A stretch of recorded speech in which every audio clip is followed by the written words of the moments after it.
Joining us now on behalf of Abbott is pro soccer player Julie Ertz. Julie has teamed up with Abbott and the Real Madrid Foundation to beat malnutrition. They're raising awareness for the issue of childhood malnutrition and the importance of early screening.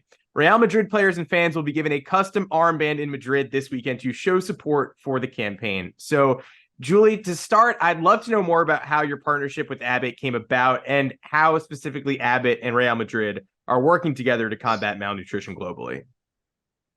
Yeah, I was so proud to kind of partner with them for many reasons, but obviously as a new mom, I think my perspective of, especially, with children, um, my whole perspective kind of has changed as well. But also I think just the work that I do with the Ertz Family Foundation as well, in the youth space, I thought it just was so amazing, and what a great cause to raise awareness for. And so obviously within the soccer world of Real Madrid, my soccer life, it just really came together. And I think raising awareness for malnutrition in childhood is just extremely important. And what can you tell me about the custom designed armband the players are going to wear this weekend?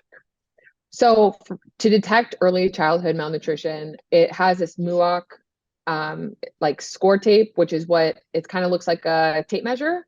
And so they kind of co-created this armband to match that. And that's how they kind of detect it in early childhood. So I know that the players for Real Madrid were given to them. I have my own, and I know that the fans will have it there. So it's just I think a small sense to be able to raise a big awareness. Awesome. That should be a massive event. I'm looking forward to it. As for your current pro career, you're playing now for Angel City FC. You officially signed with them a few months ago. What has it been like to find yourself involved with a team with such high profile and influential owners, Natalie Portman, Serena Williams, Mia Hamm? I mean, the list goes on and on. Like, how involved are these legends sort of in the operations and in the day to day? Wild. I mean, it is wild. It's very cool. I mean, they're just adding to the growth of women's soccer. So that's also incredible.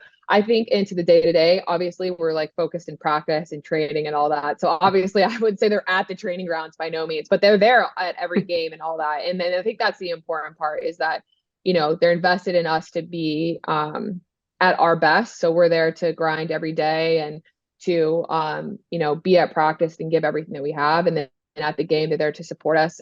And that's what you train for, right? Or for those game moments. So they're really there to help cheer and celebrate with us as the team continues to grow. And what do you think it means to the league as a whole to have this star-studded team in LA of all places? And now, the roster, obviously, you add star power to that roster too. How does that help raise the profile? I think what they've done is just kind of created a standard, and that's important. That it shows you that this is a possibility. This can be a big NWSL market. This is how you can grow it in the right way. And I think even Angel City, I feel like keep talking about how to grow and get better as well, with already setting a standard. So you have a team that has an expectation of where they want to go and be. And it's just been really fun to be a part of, especially for somebody who's been in the NWSL from like really early on to now. It's just been really cool to be around something so professional in and out, like in all aspects. Your first match with them was about a month and a half ago, and obviously that's after a 2-year layoff. What was the biggest challenge that you faced returning to the pitch after such a lengthy time away? I think luckily I've gotten asked this question before. I think it's just, I mean, obviously there's a lot of emotion that comes with being back in your first game. So there's a lot of thinking, a lot of doing, a lot of, moving parts for sure. So I think once the first game was done, it almost like felt like, okay, like off the shoulders, got the first one done. I want to keep growing. This is a good base for me. I could go back, watch film, and kind of just go on to the next. So the nice thing is like really the storyline kind of then just like left in the sense, yes, I was out for a little bit, but I'm just here to train, get back, be better than I was. And that's just each training, each game, continuing to grow off that. So yeah, it's definitely fun to be back. I know it's been a while, but I think the reason why it just took me a little bit longer is because when I did want to get back, I just didn't want to feel as if it was so far from me to get back to where I was. So my process getting back, if it was even a possibility, was that I wanted to be back to where I felt really comfortable to get back in, to feel like I could actually help and make a difference versus like, oh, I'm trying to get my feet wet. So luckily I've had great support in that and system. And yeah, of course, every single thing I want to sharpen up. But I knew that my ultimate goal was to peak at the right time and just use this as a building block. And that's kind of my mentality focus has to be, just because I know my timeline is crunched. So I think just staying focused has been what's really helped me. Yeah, I wanted to touch on that as well. So, obviously you're aiming for the World Cup roster. Do you feel at this point, do you anticipate being ready to contribute the way you'd like to? Yeah, I think so, right? I mean, you have to be. So yeah, I definitely have enjoyed my process of getting there, and I feel good. And luckily, I think having the experience of that expectation of prior World Cups of where I need to be in any aspect, soccer, fitness, mental, tactical. There's so many obviously pieces. It's important. So I'm lucky to have that kind of in my back pocket of just understanding, but knowing that there's so much to it. So it could get overwhelming, but I think luckily because of the experience, it's allowed me to just kind of be like, okay, let's check this box. Let's check this box. Because I know it's 50 days out, which doesn't seem like a long time, but in overall, it kind of is a long time. So it's like quick, but not quick at the same time. It's still time. So it's just using every moment you have. Team USA always enters this tournament too as one of the favorites as a global power. But you still have to maintain that edge. How do you sort of enter knowing that you are favored, but you have to stay motivated and retain that that tenacity? It's kind of just part of the team at this point. I think luckily the team has been successful for a really long time, and I think when you're kind of have all that expectation, you just kind of learn how to deal with it.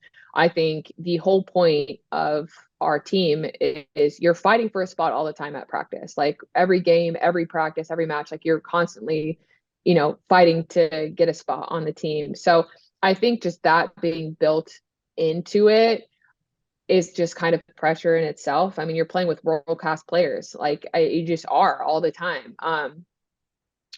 So I think just the DNA or the history of that, and the expectation. And yes, other people have that expectation, but like even if they didn't, I think the whole expectation of the team is the same thing. So there's no difference, I don't think. And the cool thing is everybody there, the reason why you go to the World Cup is because every team wants to win. So it's no different. It's just the expectation of when you go to a tournament, you want to win. You embody that tenacity too. In 2015, I read that you played every single minute of the entire World Cup. I mean, I can't imagine that. How do you manage to, do that and avoid, reaching any sort of breaking point and just persevere? I'm going to go with probably support. I mean, obviously taking care of your body, knowing your body, the support that US Soccer has given us and our staff, understanding kind of like the timelines of kind of the tournament as well. And then just your teammates, like they're just there to support you. When stuff gets tired or hard, you fight for each other. So you just learn how to grind it out for each other. And when you have a sole focus and you come together and you click at the right time, there's a lot of beauty in that. And I think like that's really an important part of the tournament. After that cup, you made your FIFA video game debut in 2016. Did you play as yourself, or were you like, no, that's too weird. I can't do that. I'm terrible at FIFA, like so bad. I don't even I get am it. too. I basically can do Mario Kart, and like I have a Nintendo 64 basically. I'm still like so old school. Like my husband can play, so he's played me. But he's a big Tottenham fan, so he just kind of always only plays with Tottenham. So sometimes he would play, but yeah, I'm terrible. I don't know why. I've tried. I'm just not very good. Would you play as yourself in Mario Kart if you could, though? Oh yes. Oh yes, Perfect. that'd be fun. Yeah, I'm just throwing it out there. It's for next time you put on the motion capture suit, you get in Rainbow Road, if you have the opportunity. Yeah, exactly. You and I spoke with Brandi Chastain, and I know that you were both Santa Clara Broncos. Do you feel a certain kinship with her because of that, or how has your relationship developed? my relationship with that developer was like just it's so cool. Like, so I went there on my unofficial visit, met her because she was there, uh and so obviously I went from starstruck to a friendship to she would sometimes practice with us, so to like competitor, to friend. So it was a really cool, and that's kind of how I really felt with like a lot of like past veterans, or retired players. It's really kind of a family, and I've really appreciated that. And yeah, Brandi specifically, I mean, her husband coached me as well through college, so I think just them also watching my growth, obviously on the field, but off the field as well. Like I think kind of cultivated a lot of my character and just growth as a human and player and all that stuff. So I'm just appreciative of like all of our time together and her checking in, and just when every time I can see her is really cool. I'll wrap it up with this. You're an Arizona native, and now you've got, Zach has returned to play in your home state for the Cardinals after so many seasons spent in Philly. What's it been like, to have that connection, and what do you miss most, if anything, about actually him playing in Philadelphia? It's been really amazing. Obviously, being back home around my family, I think, ever since really college, I never really was able to go back home. So it's really cool to kind of come back and share Madden with them, like, more than if I was to be on the East Coast, and to have that support, I think was a blessing, because I'm not sure how I could do this without them, especially with having Madden. It like totally changes things. So, um, when things happen and you just realize the beauty of it, it just was obviously tough leaving Philly just because it's been our home for so long in our community. And it's such an incredible sports city. Absolutely. Um, but you just kind of learn that, through your life and challenges, that sometimes it's to get out of your comfort zone is also important. And then just happening to be back to where I kind of grew up, was full circle for me in just my career, specifically, especially getting back from pregnancy, because a lot of my club friendships made and teams and support was back from my growth as a youth soccer player. So it was just really crazy to be back on fields that I've, played at, that cultivated my love for the game, seeing coaches and that, have been there since I was, 12. So it was really full circle for me. But so it's been a delight to be there. Well, Julie, thank you so much for all your time, and hopefully you can convince Zach to eventually stop playing Tottenham and get back to playing you in FIFA. Yeah. I might ask he'll do it, but it is he's I don't know. He knows his players, I guess. Thanks so much. I appreciate it. Thank you.